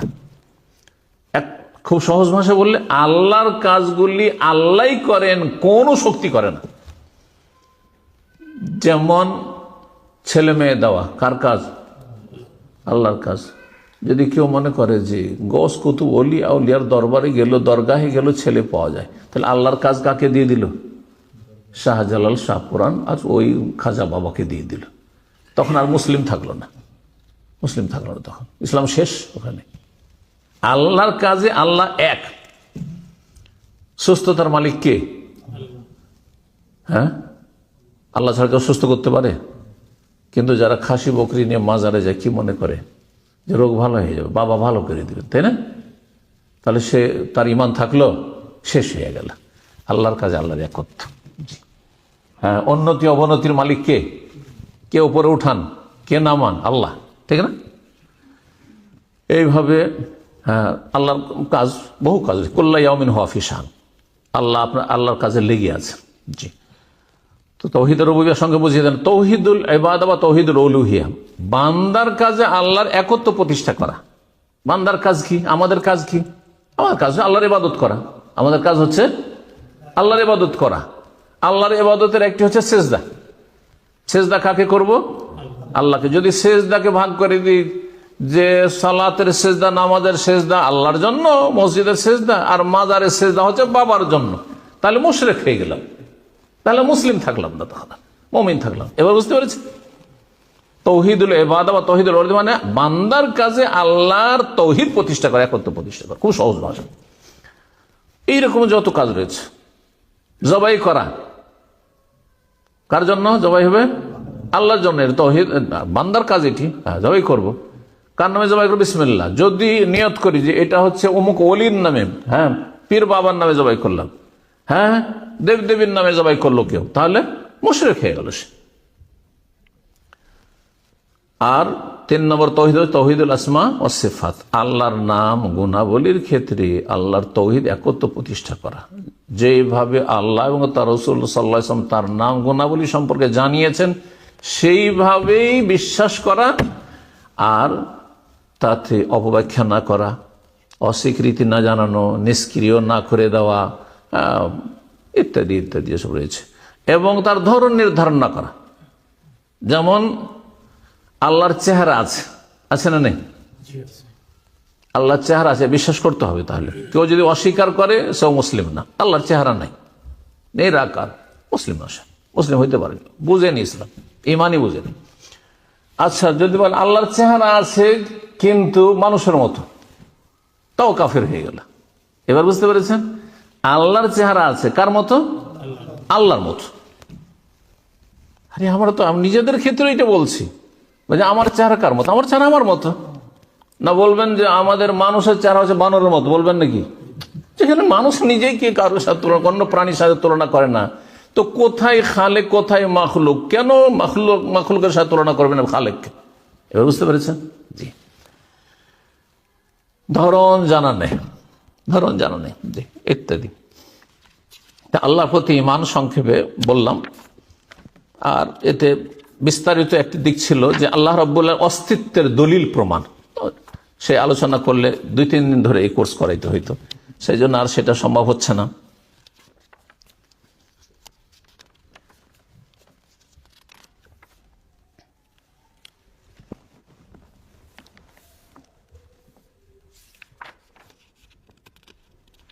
আল্লাহর প্রতি বিশ্বাস, আল্লাহর প্রতি বিশ্বাস প্রথম ঈমানের পিলার।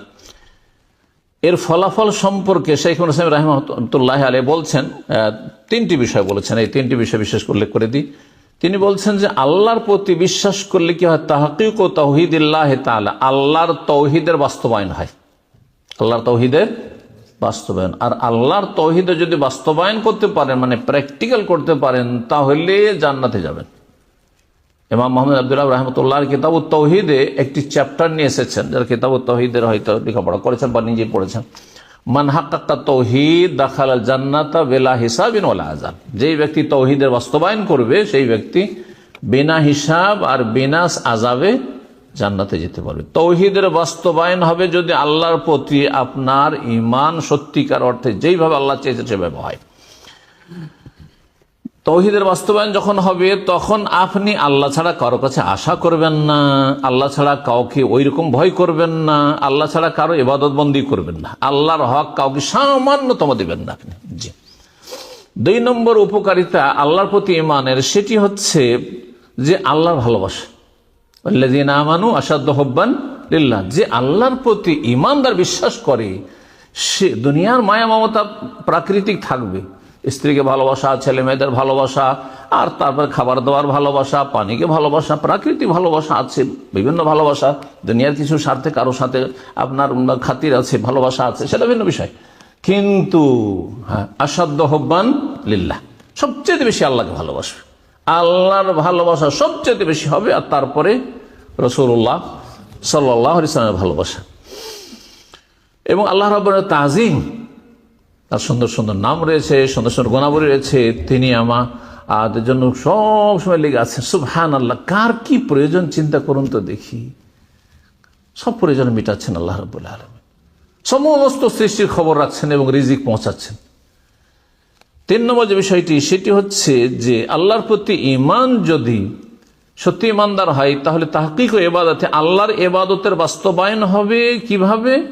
যা আল্লাহর আদেশ, আপনি যখন আল্লাহর প্রতি ঈমান সত্যি আপনার ঈমান আছে, ঈমানদার আপনি, তাহলে আল্লাহর আদেশগুলি আপনি ঠিকভাবে পালন করবেন এবং আল্লাহ যেগুলি নিষেধ করেছেন সেগুলি থেকে আপনি বেঁচে থাকবেন। জি। এখন আলোচনা কর ঈমান বিল মালায়েকা সম্পর্কে, ফেরেশতার প্রতি ঈমান সম্পর্কে। ফেরেশতার প্রতি ঈমান, জি, এই বিষয়টি সম্পর্কে যে কথা বলবো, যেমন আল্লাহ সম্পর্কে বললাম যে আল্লাহর প্রতি ঈমানের জন্য 4টি দিক মনে রাখবেন, 4টি ধাপ। ঠিক তেমনি ফেরেশতার ক্ষেত্রেও প্রথম বিষয় যেটি, এখানেও ধাপ রয়েছে আপনার 4টি বলতে পারি। 1 নম্বর হচ্ছে ফেরেশতাদের অস্তিত্ব বিশ্বাস করা। আজকাল কিছু দুনিয়ার শিক্ষায় শিক্ষিত বলছে ফেরেশতা বলে কিছু নেই। হ্যাঁ, এটা সায়েন্স দ্বারা প্রমাণিত না, সায়েন্স বাহ্যিক জিনিস প্রমাণ করে। আর এই গায়েবের জগৎ, গায়েবের জগতের সাথে সায়েন্সের কোনো সম্পর্ক নেই। আপনি সায়েন্স দিয়ে আপনি জিন তলাশ করবেন, আপনি সায়েন্স দিয়ে আপনি তলাশ করবেন, আপনি ফেরেশতা তলাশ করবেন, তা হবে না। জি। তো বলছিলাম যে ফেরেশতাদের অস্তিত্ব বিশ্বাস করে, কেউ যদি অস্তিত্ব অস্বীকার করেন, জিবরাইল মিকাইল এসব বিশ্বাস করেন, তাহলে সে মুসলিম না, কাফের। তারপরে দ্বিতীয় ধাপ হচ্ছে যে ফেরেশতাদের মধ্য থেকে যাদের নাম জানি নাম ধরে বিশ্বাস করা। নাম জানি জিবরাইল, মিকাইল, ইসরাফিল, মালাকুল মউত। আজরাইল বলবেন না, আবার দেশে কি বলে আজরাইল বলা বেদাতি নাম, কোন হাদিসে না, আয়াত তো দূরের কথা, কোন হাদিসে নেই, কিন্তু কোরআনে কারিমে মালাকুল মউত শব্দ রয়েছে। কি রয়েছে? মালাকুল মউত শব্দ রয়েছে।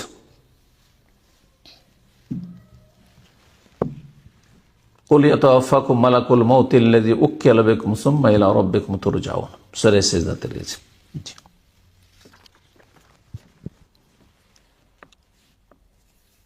3 নম্বর যে বিষয়টি সেটি হচ্ছে ফেরেশতাদের যে বৈশিষ্ট্য, গুণাবলী, কিছু বৈশিষ্ট্য বর্ণনা করা হয়েছে কোরআন হাদিসে, সেই গুণাবলী গুণগুলি আমরা বিশ্বাস করি। জিবরাইল আলাইহিস সালাম যখন আসল রূপে নবী সাল্লাল্লাহু আলাইহি সাল্লামের কাছে আসেন তখন তার ডানা ছিল, কতটি ডানা ছিল?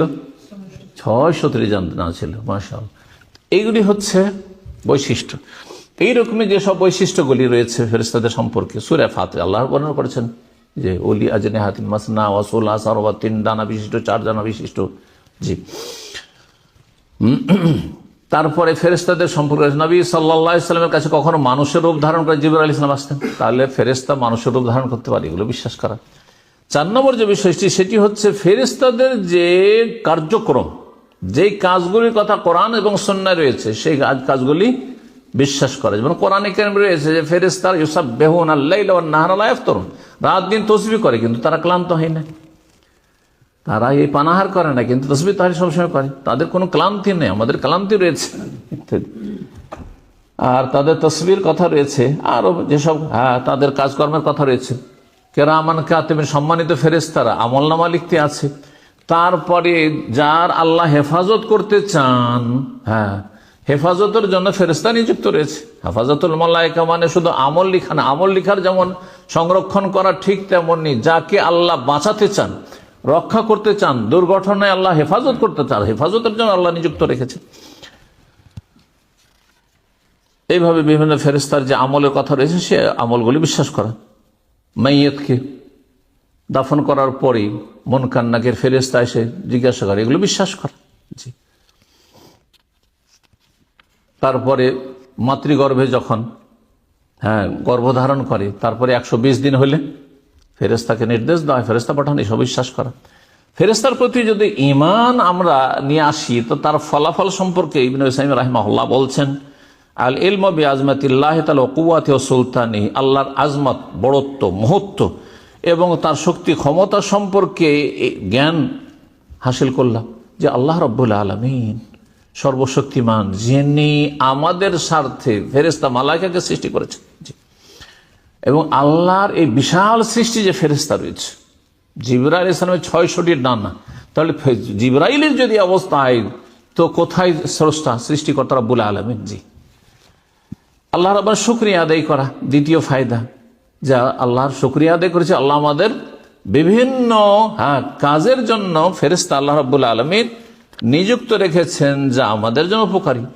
এবং তৃতীয় ফায়দা হচ্ছে ফেরেশতাদের ভালোবাসা। ফেরেশতাদের ভালোবাসাও আল্লাহর সান্নিধ্য লাভের উপায়। জি, তো এই বিষয়গুলি ছিল ফেরেশতার প্রতি ঈমানের ক্ষেত্রে।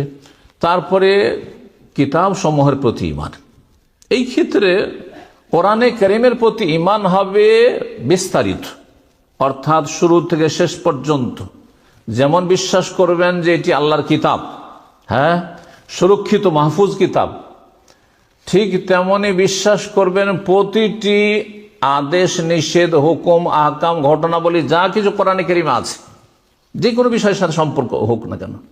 এবং বিশ্বাস করার সাথে প্রতিটি বিষয়ের প্রতি, যদি কাজের বিষয়, আমলের বিষয়, তো আমল করবেন আপনি। পক্ষান্তরে তাওরাত, ইনজিল, জবুর, সোফে ইব্রাহিম, এসবের প্রতি বিশ্বাস থাকতে হবে যে এগুলি কোনো এক সময় আল্লাহ রাব্বুল আলামিন আসমান থেকে নাজিল করেছিলেন, কিন্তু সেগুলি আমল করা চলবে না, কারণ সেগুলি একটা বিশেষ সময়ের জন্য ছিল, তারপরে সেগুলি রহিত করে দেওয়া হয়েছে। এক বিষয় যে রহিত করে, দ্বিতীয় বিষয় হচ্ছে এগুলি কি হয়েছে, বিকৃত হয়ে গেছে। সেই জাতিরা সেটা সংরক্ষণ করে, তাদেরকে দায়িত্ব দেওয়া হয়েছিল হেফাজত করা, সংরক্ষণ করার, তারা সংরক্ষণ করেননি। এই বিষয়গুলো রয়েছে। আল্লাহর কিতাব সমূহের প্রতি ঈমানের ফলাফল সম্পর্ক তিনটি বিষয় উল্লেখ করেছেন। বলছেন যে আল্লাহ রাব্বুল আলামিন বান্দার ক্ষেত্রে কত গুরুত্ব দিয়েছেন, যে বান্দাকে, দিশেহারা মানুষকে হেদায়েত দেওয়ার জন্য, রাস্তা দেখানোর জন্য আল্লাহ আসমানি সিলেবাস নাযিল করেছে যুগে যুগে নবী রাসূলের মাধ্যমে। আল্লাহর হিকমত সম্পর্কে জ্ঞান অর্জন করা, যে প্রতিটি সম্প্রদায়ের জন্য যুগে যুগে আল্লাহ ভিন্ন ভিন্ন বিধিবিধান নাযিল করেছে, যেটা সেই যুগের জন্য উপযোগী ছিল। তৃতীয় যে বিষয়টি, সেটি হচ্ছে আল্লাহর এই নিয়ামতের উপর শুকরিয়া আদায় করা। তারপরে রাসূলগণের প্রতি ঈমান। রাসূলগণের প্রতি ঈমানের ক্ষেত্রে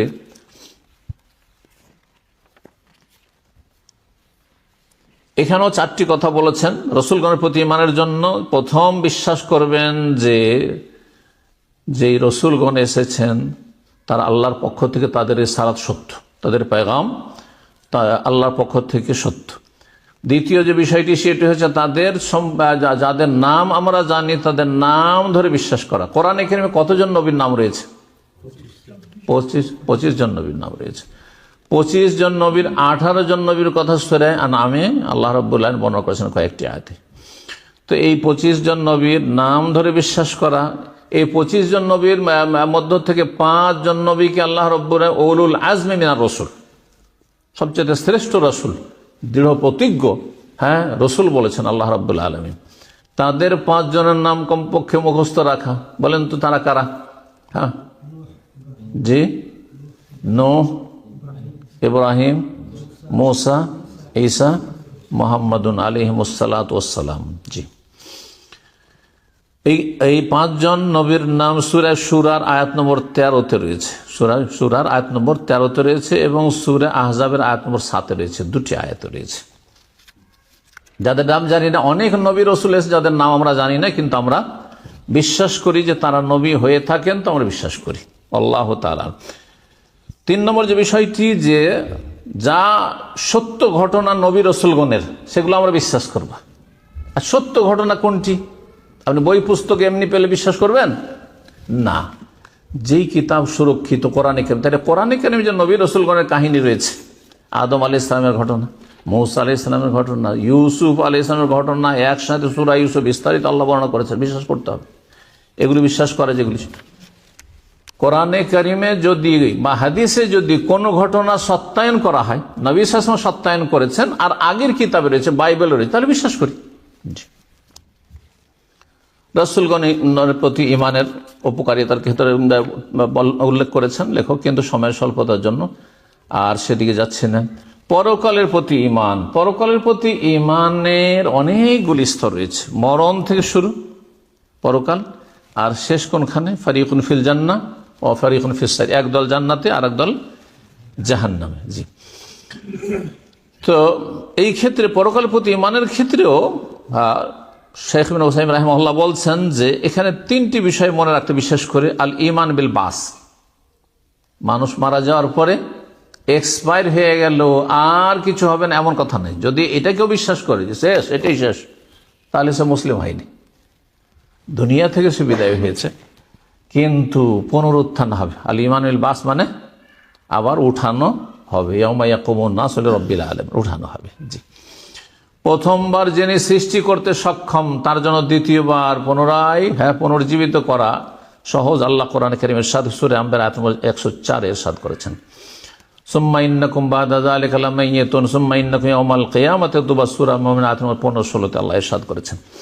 নবী সাল্লাল্লাহু আলাইহি ওয়াসাল্লাম এই মর্মে অনেক হাদিস রয়েছে। দ্বিতীয় বিষয় হচ্ছে আখিরাত প্রতি ঈমানের ক্ষেত্রে যে ঈমান বিল হিসাব ওয়াল জাযা, সেখানে মানুষের হিসাব রয়েছে এবং সেখানে বদলা প্রতিদান রয়েছে। দুনিয়া হচ্ছে কর্মের জগৎ, এখানে বদলা নাও পেতে পারেন, কিন্তু আখিরাতে কাজের সুযোগ নেই, আমলের সুযোগ নেই, কিন্তু বদলা অবশ্যই সেখানে রয়েছে।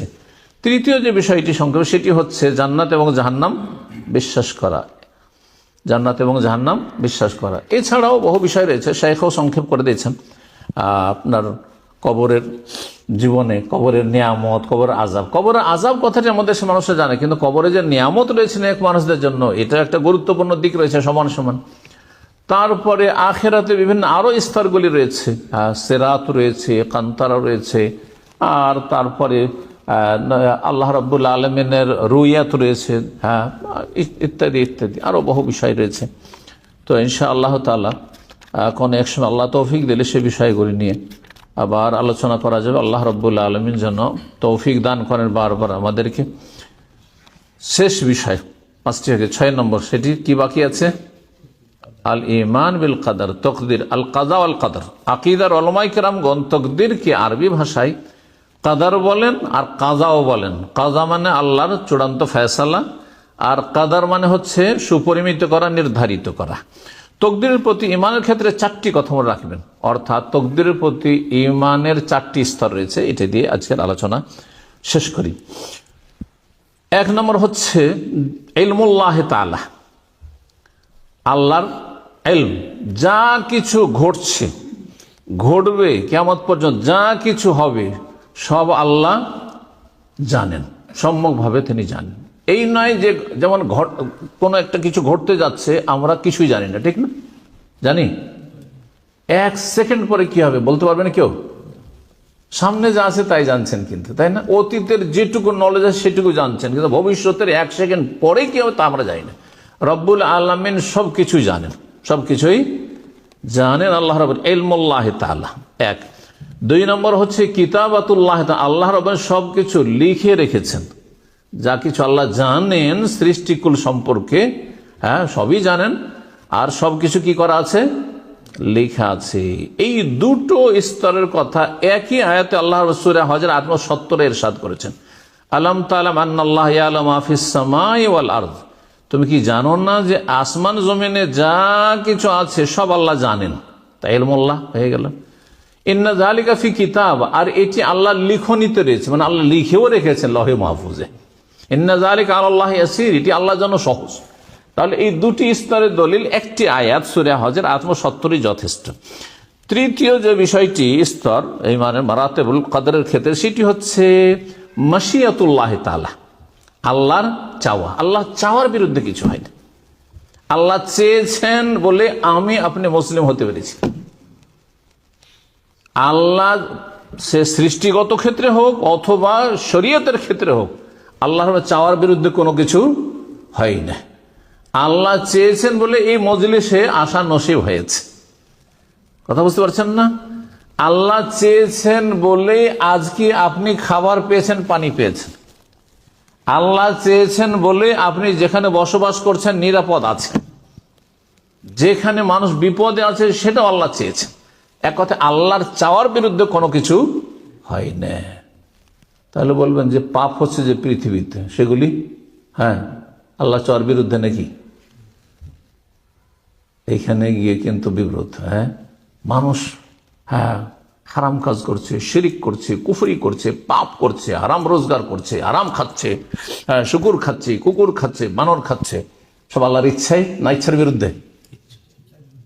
ইচ্ছার বিরুদ্ধে হলে তো আল্লাহ অপারগ হয়ে গেল, মহাবিপদে পড়লেন আপনি। কথা বুঝতে পারছেন? কথাটা ভালো করে বুঝেন। আপনি আপনার ছেলে মেয়েকে মানুষের মতো মানুষ করার চেষ্টা করছেন, কিন্তু মানুষের মতো মানুষ হইল না। সেখানে আপনি পারলেন না, চেষ্টা ছিল কিন্তু আপনার, আপনি অপারগ। আপনি দুর্বল, সেই জন্য অপারগ হয়ে যায় কখনো। কিন্তু আল্লাহ কি অপারগ? এই জন্য যা কিছু হচ্ছে ভালো মন্দ সব আল্লাহর ইচ্ছাই হচ্ছে। কিন্তু আল্লাহর ইচ্ছে মানে এই নয় যে আল্লাহ আমাদের ক্ষমতা ছিনিয়ে নিয়েছেন। আল্লাহর ইচ্ছাতে আসছিলেন মসজিদে সালাত পড়ার জন্য, আর হঠাৎ করে স্লিপ করলেন আর পাটা ভেঙে গেল, অথবা ব্যথা পেলেন, সেখান থেকে রাস্তা থেকে ফিরে চলেন, সিঁড়ি থেকে বাসায় বসে গেলেন, আর আসতে পারলেন না। আল্লাহর ইচ্ছার বিরুদ্ধে হয়েছে? আল্লাহর ইচ্ছে হয়েছে, তাই না? আল্লাহর ইচ্ছা এটি হয়েছে। আপনার ইচ্ছা কি ছিল? যে মসজিদে যাবো, সালাত পড়বো, কিন্তু আসতে পারলেন না। আল্লাহর ইচ্ছা। আমারও ইচ্ছা আছে। এই নয় যে আল্লাহর ইচ্ছা আছে মানে আমি পাথরের মতো, এই যে মোবাইলের মতো এখানে রেখে দিয়েছি তো দিয়েছি, যদি একে না স্পর্শ করি তো ওখানেই থাকবো, ঠিক না? আমি কি সেই রকম না? আমার ক্ষমতা আছে, আমাদেরও চাওয়া আছে, কিন্তু আমাদের চাওয়া হচ্ছে একেবারে সীমিত, লিমিটেড। এই চাওয়া আল্লাহর চাওয়ার অন্তর্ভুক্ত, তার মধ্যে শামিল। ওমা তাশাউনা ইল্লা ইয়াশা আল্লাহ রাব্বুল আলামিন। তোমরা চাইতে পারবে না মানে তোমাদের চাওয়াতে কাজ হবে না যদি আল্লাহ না চান। কিন্তু আমাদের ক্ষমতা আছে। যেই ব্যক্তি আজান হলো, সালাত হয়ে গেল, তারপরে সূর্য উঠে গেল, সালাতে আসলো না, আল্লাহ চাওয়ার বিরুদ্ধে যদি বলেন যে আল্লাহ এটা চাইনি, শরীয়তে চাইনি, আল্লাহ শরীয়তে চেয়েছেন নামাজ পড়ো, কিন্তু আল্লাহর সৃষ্টির ক্ষেত্রে, আমরি কওনের ক্ষেত্রে আল্লাহ চেয়েছেন। যদি না চাইতো তাহলে আল্লাহকে অপারগ করে দিলেন আপনি। এবার বুঝতে পারছেন? আল্লাহ চেয়েছেন, কিন্তু তার মানে এই নয় যে তার মধ্যেই ক্ষমতা ছিল না যে সে ঘুম থেকে লাফ দিয়ে উঠবে, উজু করবে আর মসজিদে আসবে, যেমন আমি এলাম বা অন্যরাই আসলো। পারতো না? না ক্ষমতা নেই? ক্ষমতা আছে, তারও চাওয়া আছে, কিন্তু আল্লাহর চাওয়ার অন্তর্ভুক্ত। আল্লাহ যা কিছু সৃষ্টি জগতে হয়, সেই সময় বলছেন আল ঈমান বিআন্না জামিআল কায়নাত লা তাকুন ইল্লা বিমাশিয়াতিল্লাহি তাআলা। পৃথিবীতে যা কিছু ঘটে আল্লাহর চাওয়াতেই ঘটে, আল্লাহর চাওয়ার বিরুদ্ধে কোনো কিছু হয় না। ওয়া ইয়াফআলুল্লাহু মা ইয়াশা। আল্লাহ বলছেন সূরা ইব্রাহিমে, আল্লাহ যা চান তাই করে থাকেন। এখানে অনেকগুলি আয়াত তিনি নিয়ে এসেছেন। আর কি বাকি থাকলো তাহলে? 4 নম্বর স্তর, সেটা খালকুল্লাহি তাআলা, আল্লাহর সৃষ্টি। আল্লাহর সৃষ্টি, সমস্ত সৃষ্টিকার আল্লাহ। আল্লাহ আমাদেরকে সৃষ্টি করেছেন, এমনকি আমাদের যে কাজকর্ম তাও আল্লাহর সৃষ্টি। আল্লাহু খালাকাকুম ওয়া মা তা'মালুন। আমাদেরকে আল্লাহ সৃষ্টি করেছেন। এই যে আমি হাতটা বাড়াইলাম, এটা একটা সৃষ্টি আল্লাহর। যদি আল্লাহ থামিয়ে দিত আমার ক্ষমতা ছিল না, আল্লাহর সৃষ্টি এটি। আমি এদিকে নিয়ে আসলাম, হাত গুটাইলাম, এটা আল্লাহর সৃষ্টি। সালাত পড়লেন আপনি, আপনার আমল, এটি আল্লাহর সৃষ্টি। কথা বুঝতে পেরেছেন? তো এই 4টি কথা তাকদীরের ক্ষেত্রে মনে রাখবেন। বলুন তো দেখি কে বলতে পারেন 4টি কথা? তাকদীরের 4টি স্তর। হ্যাঁ, 1 নম্বর ইলমুল্লাহ তাআলা, আল্লাহর ইলম, আল্লাহর জ্ঞান। 2 নম্বর কিতাবাতুল্লাহ, আল্লাহর লিখনি। জি। 3 নম্বর মাশিয়াতুন, আল্লাহ চাওয়া। জি জি। 4 নম্বর খালকুল্লাহ তাআলা, আল্লাহ রাব্বুল আলামিনের সৃষ্টি। সময় লম্বা হয়ে যাচ্ছে, সেই জন্য এখানেই সমাপ্ত করি। ইনশাআল্লাহ তাআলা হায়াত বাকি, মোলাকাত বাকি। আল্লাহ রাব্বুল আলামিন যেন আপনাদের সার্বিক কল্যাণ করেন, আল্লাহ আমাদের সার্বিক কল্যাণ করেন, এবং আল্লাহ রাব্বুল এই সফরকে যেন মোবারক করেন আমাদের জন্য, আপনাদের জন্য, সবার জন্য। আর যে যেখানে থাকেন আল্লাহ রাব্বুল যেন সার্বিক হেফাজতে রাখেন। দ্বীনের আল্লাহ হেফাজত করেন, দুনিয়ার আল্লাহ হেফাজত করেন, ছেলে মেয়েদের আল্লাহ হেফাজত করেন, ধন সম্পদের বাড়িঘরের আল্লাহ হেফাজত করেন। আল্লাহ রব্বুল আলমিন আমাদের ইমান ইসলামের হেফাজতেও তৌফিক দান করেন। রব্বুল আলমিনের কাছে দোয়া করি, বিশেষ করে মসজিদে তৌহিদকে আল্লাহ যেন কিয়ামত পর্যন্ত কায়েম রাখেন, এবং এইরকম বহু মসজিদ আল্লাহ রব্বুল আলমিন যেন তার জমিনে আমাদের মুসলিম ভাই বোনদেরকে নির্মাণ করার, আবাদ করার তৌফিক দান করেন। আল্লাহ রব্বানা যেন আমাদেরকে কবুলিয়াত দান করেন।